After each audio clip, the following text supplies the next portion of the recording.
தமிழக வெற்றி கழகம் மாநாடு நடக்குமா நடக்காதா? தெளிவாக முடிவு பண்ணியிருக்காங்க. இந்த மாதத்தில் நம்ம நினச்சபடி செப்டம்பர் 2023 கண்டிப்பாக கட்டாயம் மாநாடு நடந்தே தீரும். இதில் என்ன ஒரு சிக்கல்னாக்கா கண்டிஷனல் பெயில் கொடுப்பாங்க இல்லையா, அந்த மாதிரி இதில் வந்து கண்டிஷனல் அப்ரூவல் கொடுத்துருக்காங்க. ரோட்லலாம் நீங்கள் வந்து யாரும் கொடி வைக்கக்கூடாது. இப்போ நான் கேட்குறது என்னென்னா, இதெல்லாம் வந்து திமுகவினுடைய இளைஞர் அணி மாநாடு சேலத்தில் நடந்தது இல்லையா, அப்போல்லாம் நம்ம வந்து கிலோமீட்டர் கணக்குக்கு வந்து கொடிகளை பார்த்தோமே. அப்போ இந்த நிபந்தனைகள்லாம் ஏன் வந்து ஆளுங்கட்சியில் இருக்கிறீங்க மாநாடு நடத்தும் போது நீங்கள் வைக்க மாட்டேங்கிறீங்க?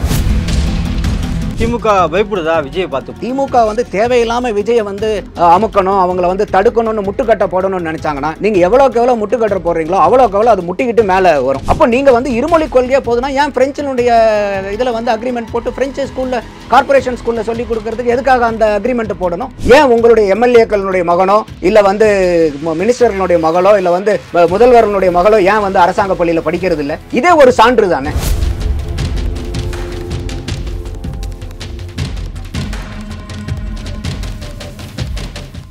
ரியல் ஒன் நேயர்களுக்கு வணக்கம். இன்றைய நேர்காணலுக்காக நம்முடன் இணைகிறார் அரசியல் விமர்சகர் திரு நந்தகுமார் அவர்கள். வணக்கம் சார். வணக்கம் அறிகிறேன். புதிய கல்விக் கொள்கை குறித்து தமிழ்நாட்டில் பெரிய விமர்சனங்கள் வைக்கப்பட்டு வருது ஆட்சியாளர்கள் இடையே.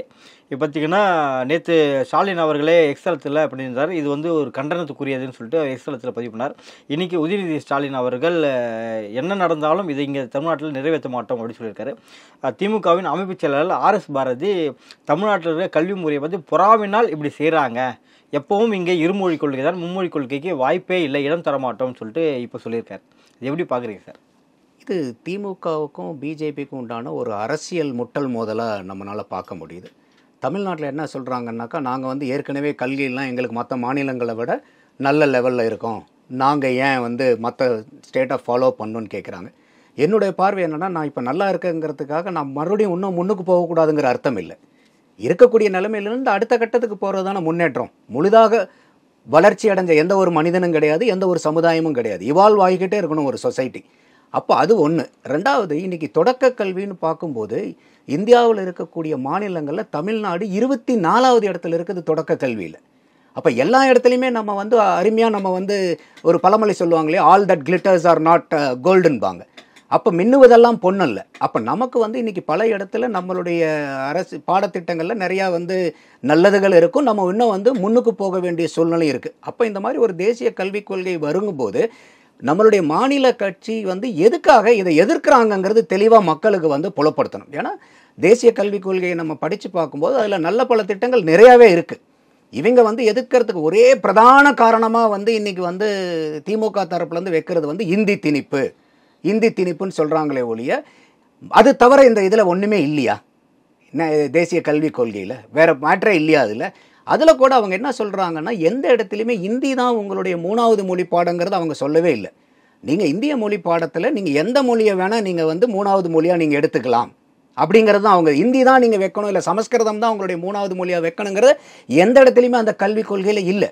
இவங்க வந்து அதை வந்து அந்த மாதிரி ஒரு இந்தி திணிப்பு அப்படிங்கிறதுல தூக்கி பிடிக்கிறாங்க. அது தவறான வாதம். இன்னொன்று என்னென்னா, நான் பார்க்குறது, இன்றைக்கி நீங்கள் இந்தி வந்து திணிப்பு எப்படி வந்து எந்த அளவுக்கு வந்து கண்டிக்கக்கூடியதோ அதே மாதிரி தடுக்கிறதும் கண்டிக்க வேண்டியது. அப்போ இன்றைக்கி வந்து ஒரு அரசாங்க பள்ளியில் இருக்கக்கூடிய ஒரு மாணவனுக்கு வந்து நான் 3வது ஒரு மொழி கற்றுக்கிட்டா பரவாயில்லன்னு ஒரு மாணவனுக்கு இருக்கும்போது அதை நீங்கள் இந்தி திணிப்புங்கிற பேரில் ஏன் எதிர்க்கிறீங்க? அதை சப்போஸ் இப்போ நான் சொல்கிறது புரியுது உங்களுக்கு, கவர்மெண்ட் ஸ்கூல் ஸ்டூடெண்ட்டில் இருக்கவங்களுக்கு எனக்கு ஒரு 3வது மொழி படிக்கிறதுக்கு ஒரு அரிய வாய்ப்பு இருந்துச்சுன்னா பரவாயில்ல அப்படின்னு அந்த மாணவனுக்கு ஒரு ஆசை இருக்கும்போது அதை நாங்கள் 3வது மொழியை அனுமதிக்க மாட்டோங்கும் போது நீங்கள் எப்படி வந்து திணிப்பு தப்போ அதே மாதிரி தடுப்பும் தப்பு தானே. நீங்கள் தடுக்கிறதுக்கு மட்டும் உங்களுக்கு என்ன உரிமை இருக்குது?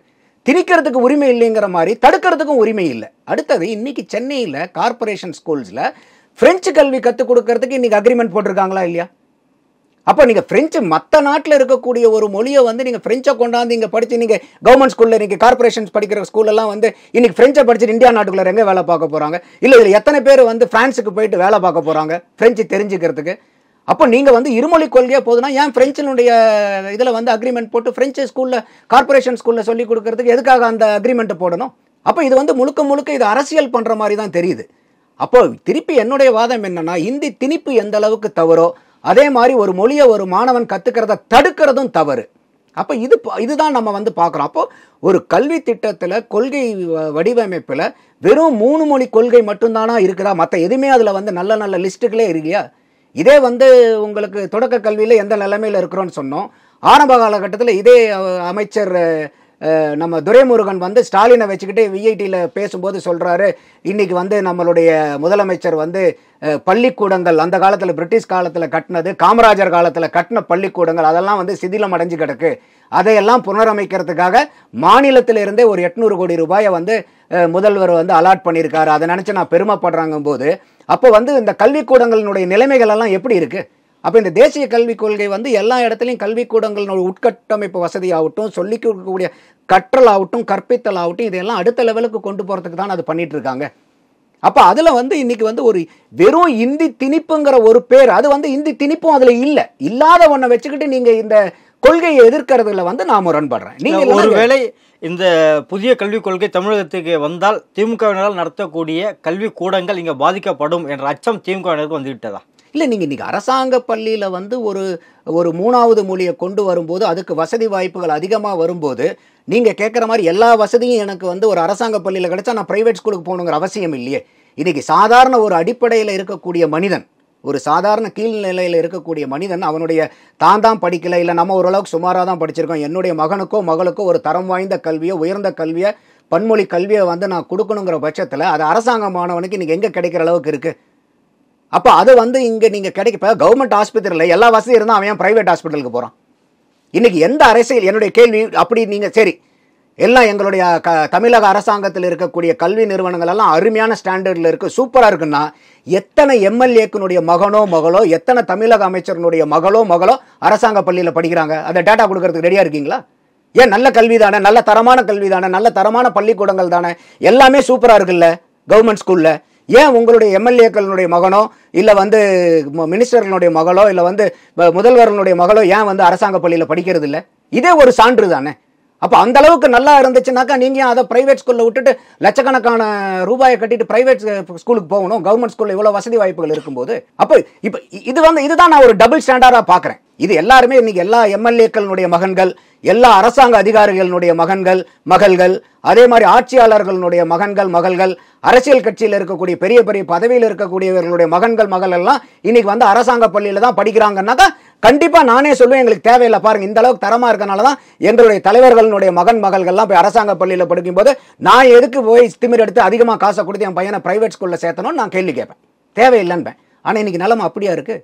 உங்கள் பசங்க பிள்ளைங்க படிக்கிற இடம் வேற இடம், அதுக்கு வந்து நீங்கள் எல்லா வசதி வாய்ப்பும் எல்லா விதமான கற்றலும் கிடைக்கக்கூடிய இடத்துல போய் சேர்த்துறீங்க.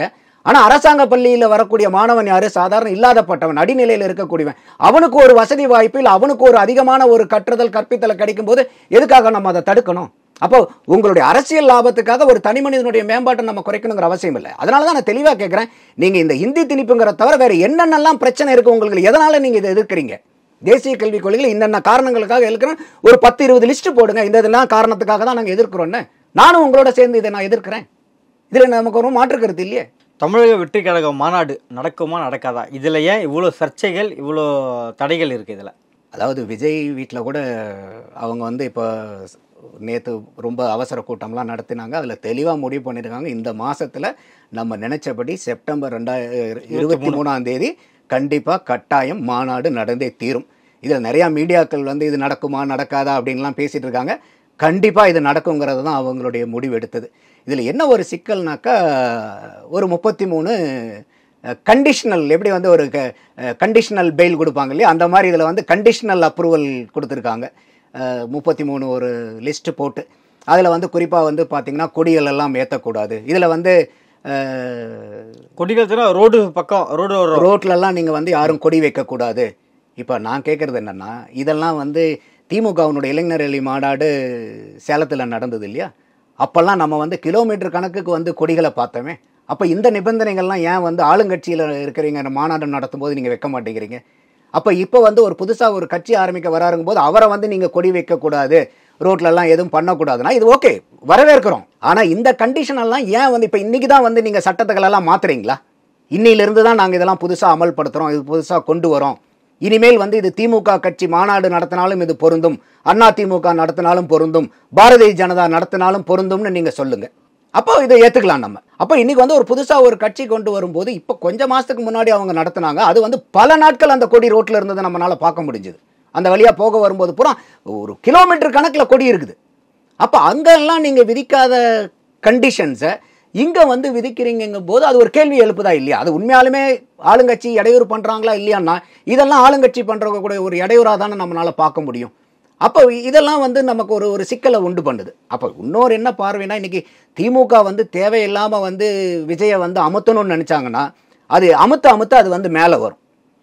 அதுதான் நம்ம புரிஞ்சுக்கணும். இல்லை, விஜயோட மாநாட்டுக்கு திமுக ஏன் தடை பண்ணுறாங்க அப்படின்னு சொல்லிட்டு உதயநிதி கிட்ட ஒரு கேள்வி முன்வைக்கும் போது இதை நீங்கள் விஜய்கிட்ட கேளுங்க, ஏன் என்கிட்ட கேட்குறீங்கன்னு சொல்லிட்டு நழுவுறாரு. ஸோ இது எப்படி பார்க்குறீங்க? அது ரெண்டு விதமாக பார்க்குறேன். ஒன்று வந்து நீங்கள் வந்து எங்கிட்ட வந்து நான் வந்து தடுக்கிறேன்னா திமுக தடுக்குதான்னு நீங்கள் ஏன் எங்கிட்ட கேட்குறீங்க? அப்படி தடுக்கிற மாதிரி இருந்தால் இதை விஜய் தானே சொல்லியிருக்கணும், என்னை வந்து திமுக வந்து என்னை தடுக்கிறாங்கன்னு. அப்போ அவங்க சொல்லாத வரைக்கும் நீங்கள் எங்கள் மேலே பழி போடுறது வந்து நியாயம் இல்லை அப்படிங்கிறத ஒரு மறைமுகமான பதிலாக வைக்கிறார். அப்போ நீங்கள் விஜய் கிட்ட போய் கேளுங்க, ஆமாம் எங்களை வந்து திமுக வந்து தடுக்குதுன்னு சொன்னாங்கன்னா தென் எங்கிட்ட வந்து அந்த கேள்வியை கேளுங்கிற ஒரு யதார்த்தமான பதில். அதில் இன்னும் குறைபாடு பார்க்கல. ஆனால் இந்த கண்டிஷன்ஸ் எல்லாம் பார்க்கும்போது தான் இப்போ நீங்கள் கொடியே நடக்கூடாது அப்படின்னாக்கா அந்த கொடி நடத்தக்கூடாதுங்கிறது இது வரைக்கும் எந்த மாநாட்டுக்கு நீங்கள் அந்த மாதிரி சொல்லியிருக்கீங்க? அப்போ அதெல்லாம் வந்து ஒரு கேள்வியாக வருது இல்லை? அப்போ நீங்கள் வந்து இந்த ஸ்டேஜை நீங்கள் போடணும், ஸ்டேஜுக்கு வந்து நீங்கள் எவ்வளோ பலம் வாய்ந்ததாக இருக்குங்கிறத அந்த கவர்மெண்ட் டிபார்ட்மெண்ட்டை கூப்பிட்டு வந்து அவங்க வந்து அது ஸ்டேஜை வந்து சர்டிஃபை பண்ணணும். இந்த மாதிரி இது சில நிபந்தனைகள்லாம் ரொம்ப முக்கியமான நிபந்தனைகளும் தான் இருக்குது. ஒரு இப்போ கிணம் குடல்கள்லாம் அங்கே இருக்குது. முதல்ல அவங்க அந்த இதுலேயும் சொல்லியிருந்தாங்க, அப்போ இந்த கிணறுகள் எல்லாம் மூடுங்க. அதே மாதிரி நீங்கள் வந்து ஒரு சிங்கிள் பர்சன் வந்து எங்களுக்கு கான்டாக்ட் கொடுக்கணும். இது இப்போ நம்ம சொல்லக்கூடிய கண்டிஷன்ஸ் எல்லாம் அவங்க ஃபுல்ஃபில் பண்ணுறதுக்கு யார்கிட்ட நாங்கள் அணுகணுமோ அதை வந்து ஒரு தனி மனிதனாக கொடுத்துட்டிங்கன்னா நாங்கள் அவர்கிட்ட எல்லாத்தையுமே ஃபாலோ பண்ணிட்டாங்களா இல்லைன்னு கேட்டுப்போம். அதே மாதிரி வந்து கூட்டம் வந்து முதல்ல வந்து ஒரு 1.5 லட்சம் பேருக்கு பக்கமாக சொன்னீங்க, இப்போ வந்து ஒரு 50,000 பேருங்கிற மாதிரி சொல்கிறீங்க. எப்படி வந்து அந்த கூட்டம் வந்து டக்குன்னு இவ்வளோ தூரம் குறைஞ்சி போச்சு? அப்போ இதெல்லாம் ஓகே.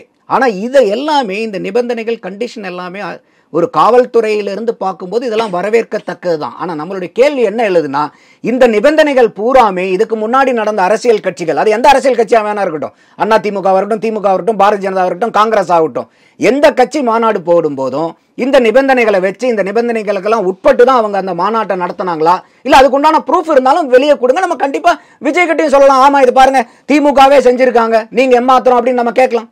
75 ஆண்டு கால பாரம்பரியம் மிக்கக்கூடிய திமுகவே அது அவங்களுக்கே காவல்துறை வந்து இவ்வளோ கண்டிஷன்ஸ் போட்டு அந்த கண்டிஷன்ஸ் எல்லாம் ஃபுல்ஃபில் பண்ணி தான் மாநாடு நடத்துறாங்க. டிவி கேட்க எதுக்கு இவ்வளோ நிபந்தனை? திமுக பயப்படுதா விஜய் பார்த்து? புதுசாக வர்றாங்களே அவங்கள பார்த்து? இல்லை, எந்த ஒரு கட்சியாக இருந்தாலும் நீங்கள் புதுசாக ஒரு ஆட்டத்துக்கு வரும்போது புது ஆள் உள்ளார வரும்போது யாருக்கா இருந்தாலும் ஒரு ஜெர்க்காகும் இல்லையா? ஏன்னா இவர் வந்து பெரிய ஆட்டம் நேரடியாக திமுக தான் பாதிக்குன்னு சொல்லிட்டு எந்த மைண்டில் அவங்க நினச்சிக்கிறாங்க, எடுத்துக்கிறாங்க? ஆட்சியாளர் யாரு? இப்போ எந்த ஒரு கட்சி இன்னைக்கு இப்போ உதாரணத்துக்கு விஜய் ஆரம்பிக்கிறாரோ இல்லை வந்து நீங்களே நாளைக்கு ஒரு கட்சி ஆரம்பிக்கிறீங்கன்னு வச்சுங்க, உங்களுடைய எண்ணம் என்னவா இருக்கும்? தமிழ்நாட்டில் ஆட்சியை பிடிக்கணுங்கிறதான உங்களுடைய எண்ணமாக இருக்கும் அரசியல் கட்சிக்கு, தேர்தலில் நிற்கக்கூடிய கட்சிக்கு. அப்போ இன்றைக்கி தமிழ்நாட்டில் அரசியலில் கட்சியாக இருந்து இன்றைக்கி ஆண்டுட்டு இருக்கக்கூடியது யார்? திமுக தானே.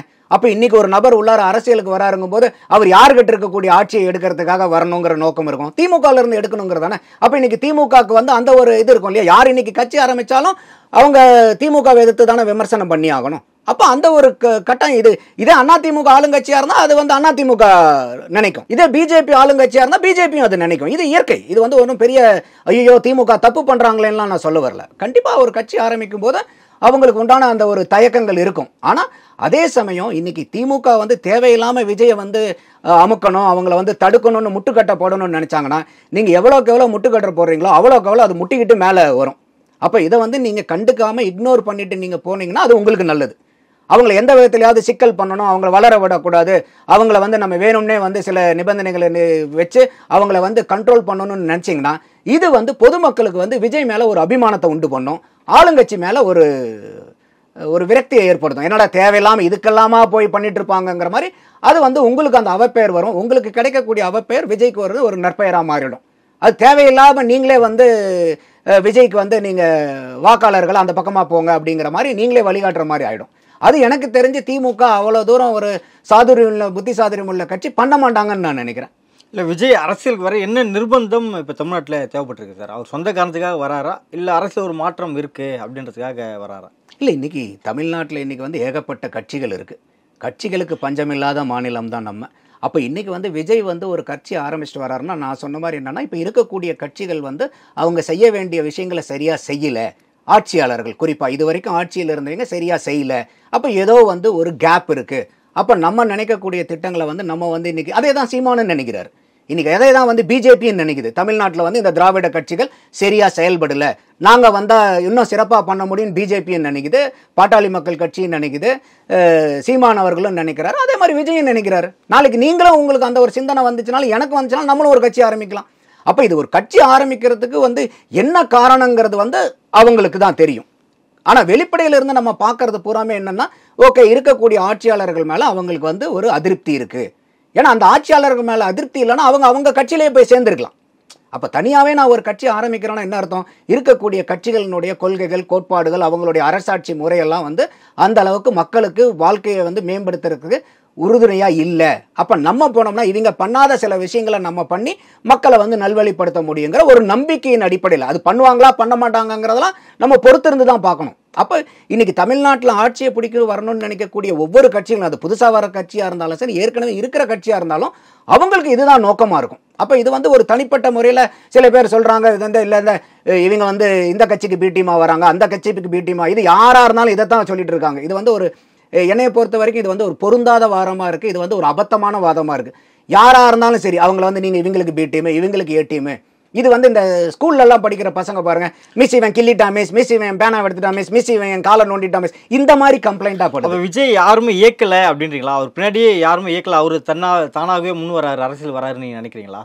இது அவர் அப்படியே தானாக முன் வந்தாலும் அரசு கட்சி நடத்துவதற்கு போதுமான செலவுகள் பண்ணுறதுக்கு பணம்ன்றது தேவை இல்லை. அதுதான் நீங்கள் இந்த இடத்துல குறிப்பாக பார்க்கணும். அதாவது வந்து இன்றைக்கி விஜய் வந்து ஒரு மாநாடு இன்றைக்கி கூப்பிட்டாவே இன்றைக்கி லட்சக்கணக்கான பேர் மக்கள் வரத்துக்கு ரெடியாக இருக்காங்க. காரணம் என்னென்னா இன்றைக்கி விஜய் உங்களை மாதிரி என்ன மாதிரி இன்றைக்கி ஒரு சாதாரண மனிதன் இல்லை விஜய். இன்றைக்கி வந்து அவர் தமிழ்நாட்டில் இருக்கக்கூடிய ஒரு டாப் ஸ்டார். இன்னும் அடுத்த 10 வருஷத்துக்கு வந்து பார்த்தீங்கன்னா அவருக்கு வந்து அவருடைய இடத்த ரீச் பண்ண முடியாத அளவுக்கு அவர் ஸ்ட்ராங்கான மார்க்கெட் வச்சிருக்காரு. இன்றைக்கி ஒரு படம் அவர் வச்சு பண்ணுறாங்கன்னா 300 கோடி 400 கோடி 500 கோடி பிஸ்னஸ் ஆகுது. சாதாரண ஆள் இல்லை. அவர் ஒரு படத்துக்கே 200-250 கோடி வாங்குறாருன்றாங்க.